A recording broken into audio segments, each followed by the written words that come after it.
The files exist, the evidence exists, but the real question is who decides if you ever see it.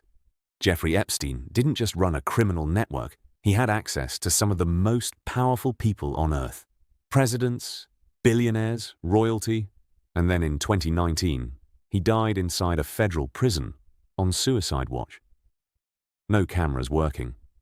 His cellmate gone. The official story says suicide, but almost nobody believes it.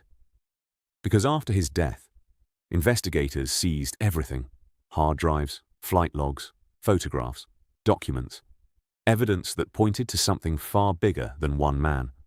And yet, most of it is still hidden.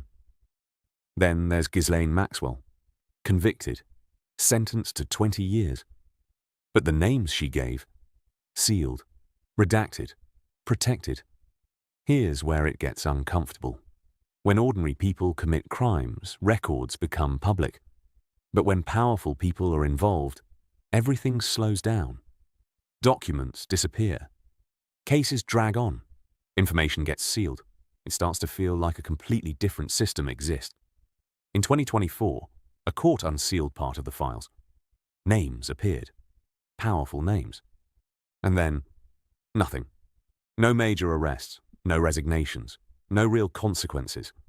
The story just disappeared.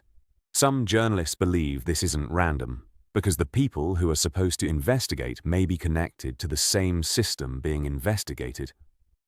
That's not a conspiracy. That's a structural problem. And then it gets even darker. There are reports Epstein had connections to intelligence networks. Some believe he wasn't just running a criminal operation, but acting as an asset, collecting leverage, building compromat on powerful individuals.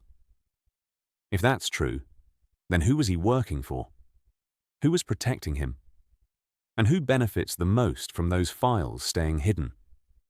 Because here's the reality. The victims spoke. The evidence was collected. The conviction happened. And still, the full truth isn't public. A man connected to nearly every major power structure died under circumstances that still don't make sense. And the files he left behind are still controlled by someone. So think about this.